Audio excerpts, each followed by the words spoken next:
प्यारे मित्रों, प्यारे बच्चों, आज की क्लास में आप लोगों का पुनः हार्दिक अभिनंदन है। आज हम लोग पढ़ेंगे तकनीकी विकास का तृतीय चरण जो तेल युग से प्रारंभ होता है। उसके पहले हम लोग पढ़ चुके थे भाप युग के बारे में। भाप युग से हम लोग केवल रेलवे तक ही पहुंच पाए, रेलवे से रेलवे स्टेशन तक की ही यात्रा कर पाए। लेकिन रेलवे स्टेशन से गाँव में बसे हुए लोगों को भी जो है स्टेशन तक जाने में भी प्रॉब्लम होती थी। तो उसके उस प्रक्रिया को, उस समस्या को दूर किया तेल युग ने। ठीक है, चलिए। भाप शक्ति से चलने वाले इंजनों में प्रयोग किए जाने वाले ईंधनों में कोयले के स्थान पर पेट्रोलियम का प्रयोग किया जाने लगा। पहले कोयला, भाप शक्ति में कोयला का प्रयोग किया जाता था। तेल शक्ति आ गया तो भाई तेल का प्रयोग किया जाने लगा। पेट्रोलियम हो गया, डीजल हो गया। मतलब पेट्रोलियम तो पूरा होता है जिसमें पेट्रोल, डीजल, मिट्टी का तेल, ये सब निकलता है। चलिए, तेल की खोज 1859 में एक अमेरिकी नागरिक एडविन एल्डिक द्वारा पेट्रोलियम पदार्थों की खोज की गई। एक नागरिक था।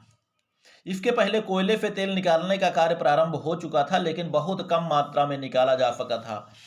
1876 में प्रयोगात्मक पेट्रोल इंजन का निर्माण किया एन ऑटो, जो कि निवासी थे जर्मनी के। ठीक है। 1880 में टायर का निर्माण किया। कौन किया था? जॉन वायर डनलप ने किया था। ये भी ब्रिटेन के निवासी थे। 1850 में आधुनिक पेट्रोल इंजन का निर्माण किया गाटलीव डैमलर ने, जो कि जर्मनी के निवासी थे। तेल का प्रभाव, तेल युग का क्या प्रभाव था? मोटर गाड़ियों एवं छोटे बड़े तेल चालित वाहनों का निर्माण प्रारंभ हो गया। तेल चालित हल्के इंजनों के प्रयोग से 1903 में वायुयान का आविष्कार हुआ। राइट बंधुओं द्वारा, आविष्कारक कौन थे? हवाई जहाज के आप सब लोग कई बार हम आपको बता चुके हैं, अर्बिल एवं बिल्बर राइट, जिन्हें राइट बंधु कहा जाता है, जो कि अमेरिका के निवासी थे। अब ये कोई बहुत बड़े वैज्ञानिक नहीं थे, ये सिर्फ उसी तरह से जैसे क्या बोलते हैं, मिस्त्री जैसे हम लोगों के यहाँ होते हैं, मैकेनिक होते हैं। आप लोग देखते हैं ना, जैसे अपने यहाँ जो है करते हैं, बाइक तो कंपनी बना के देती है, लेकिन उसी बाइक को आधा काट कर 3 पहिए के रूप में तब्दील कोई मैकेनिक करता है। कंपनी ने उस तरह बनाया नहीं है अभी तक कि 3 पहिए की बाइक उसने बनाया हो, लेकिन उसको हम लोग जुगाड़ करके बना लेते हैं। ठीक है, चलिए। वायुयान के आविष्कार ने युद्ध को त्रिदिशात्मक बनाया। त्रिदिशात्मक का मतलब 3 दिशाएं हो गई युद्ध की। अभी तक 2 थी, जल और थल पर लड़े जाते थे, लेकिन जब हवाई जहाज बन गया तो हवाई जहाज से भाई थल और जल पे यात्राएं होती थी, थल और जल पर युद्ध भी होते थे। तो वायुयान ने एक तीसरी दिशा भी दे दी, अब हवा में भी उड़िए। जब हवा में आप उड़ेंगे तो हवा में भी युद्ध होगा। जहां तक पहुंच पाएंगे हम लोग, युद्ध वहां तक करेंगे। ठीक है।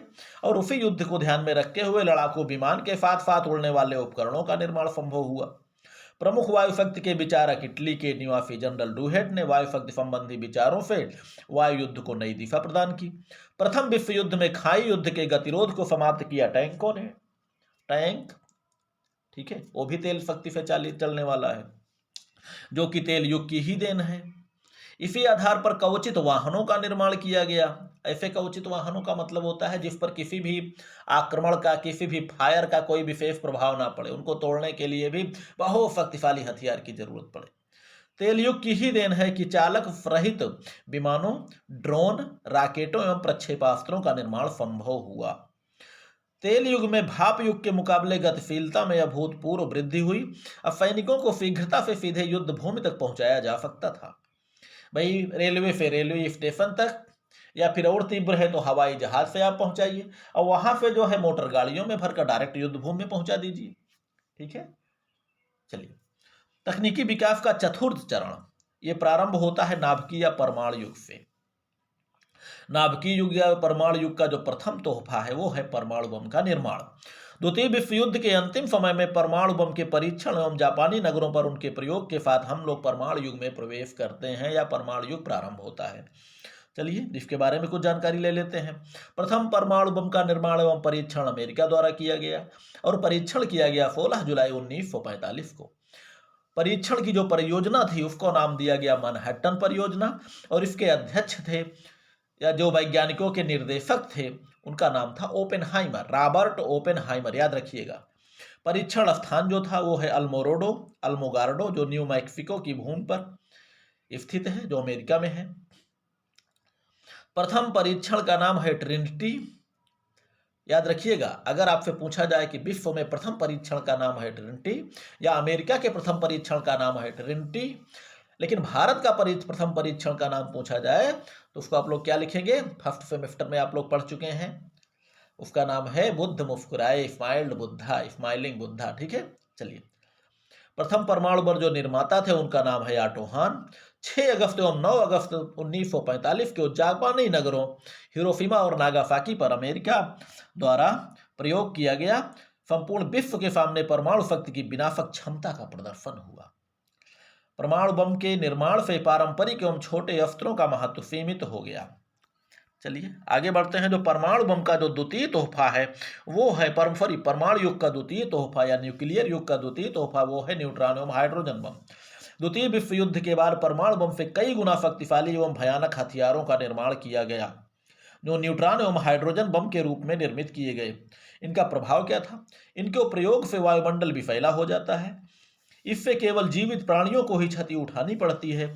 इससे किसी भी प्रकार का कोई भौतिक नुकसान नहीं होता। परमाणु हथियार तो जला के खाक कर देता है, खड़ी चीजों को, इमारतों को ध्वस्त कर देता है, लेकिन न्यूट्रॉन और ये हाइड्रोजन बम जो होते हैं केवल विफैला वातावरण यानी पर्यावरण को विफैला बना देंगे। तो जितने भी जीवित चीजें हैं वो समाप्त हो जाएगी, पेड़ पौधे सूख जाएंगे, मनुष्य जीव जंतु मर जाएंगे, बस। बाकी कोई तोड़ फोड़ और आग वाली कोई घटना नहीं होगी। हाइड्रोजन बम निर्माता इनके हैं एडवर्ड टेलर, 1952 में, निवासी हैं अमेरिका के। न्यूट्रॉन बम इनके निर्माता हैं सैमुअल टी कोहन, 1965 में इन्होंने बनाया था इसको, जो कि ये भी निवासी हैं अमेरिका के। अगला है तकनीकी विकास का जो 5वां चरण प्रारंभ होता है वो फाइबर युग से प्रारंभ होता है। इसे सूचना प्रौद्योगिकी का युग या फाइबर युग के नाम से भी जाना गया। वर्तमान युग कंप्यूटर एवं इंटरनेट का युग है। फाइबर आक्रमण से किसी भी राष्ट्र के संपूर्ण कंप्यूटर संस्थानों पर कंप्यूटर एवं इंटरनेट द्वारा आक्रमण किया जाता है। यानी कंप्यूटर द्वारा कंप्यूटर पर आक्रमण, कंप्यूटर एवं इंटरनेट की मदद से इंटरनेट पर आक्रमण। ठीक है, इंटरनेट क्या है? ईश्वर के बाद दूसरा स्थान जो कि कण-कण में व्याप्त है। कंप्यूटर का वर्तमान समय में भयानक हथियारों के रूप में प्रयोग किया जा रहा है।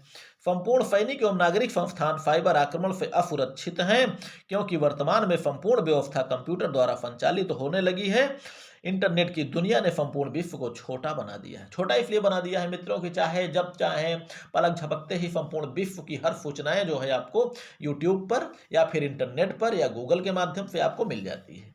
ठीक है, इस आक्रमण से राष्ट्र को कोई भौतिक नुकसान नहीं होता, ना ही भौतिक विनाश होता है, केवल व्यवस्था तहस नहस एवं अपंग हो जाती है। इस फाइबर आक्रमण में सुविधा भी होती है। विश्व के किसी भी स्थान पर बैठकर इंटरनेट के द्वारा कहीं भी आक्रमण संभव है। इसके आक्रमण के बाद पकड़े जाने का भी कोई खतरा नहीं, क्योंकि बहुत दिनों तक तो पता ही नहीं चल पाता कि कहाँ से आक्रमण हुआ है, किसने किया है। संपूर्ण विश्व में किसी कोने में बैठा एक कंप्यूटर लेकर कोई आक्रांता को पकड़ना इतना सरल नहीं है। भाई कहीं खेतों में ही बैठ के वो कंप्यूटर चला रहा हो, अंडरग्राउंड होके कंप्यूटर चला रहा हो, ठीक है, किसी झुग्गी झोपड़ी से कंप्यूटर चला रहा हो, कहाँ ढूंढेंगे हम, कब ढूंढेंगे, तब तक बहुत समय हो जाएगा। हथियार एवं लक्ष्य दोनों एक ही होते हैं, कंप्यूटर एवं इंटरनेट। फाइबर हथियार है तो किसी भी प्रकार के लाइसेंस की कोई जरूरत नहीं होती और एक फाइबर योद्धा कंप्यूटर का पूर्ण विद्वान होता है तथा उसे कंप्यूटर के अंदर से बाहर तक का पूर्ण ज्ञान होता है। उन्हें विभिन्न प्रकार के फाइबर आक्रमण की कला का ज्ञान होता है। मित्रों इसीलिए फाइबर युद्ध के कई नाम हैं। फाइबर युद्ध, नेट युद्ध, ज्ञान युद्ध, पाप युद्ध, हैकर्स युद्ध। अब ज्ञान युद्ध इसको इसलिए कहा जाता है कि ये विद्वानों का युद्ध है। भाई बंदूकें चलाने, आतंकवादी वगैरह, आतंकवादी घटनाएं या सैनिकों को पढ़ाने लिखाने की कोई ज़रूरत नहीं है। बंदूक अगर पढ़ना नहीं भी आता है तब भी वो बंदूक चलाना सीख जाएगा। लेकिन अगर कंप्यूटर की लड़ाई लड़नी है, फाइबर की लड़ाई लड़नी है तो मित्रों उसे कंप्यूटर का विद्वान तो बनना ही पड़ेगा, है ना। तो उम्मीद करता हूँ चैप्टर भी समझ में आया होगा। बाकी आप लोग पढ़िए लिखिए, मस्त रहिए, खुश रहिए। ठीक है, लाइक और सब्सक्राइब मित्रों जरूर कर देना।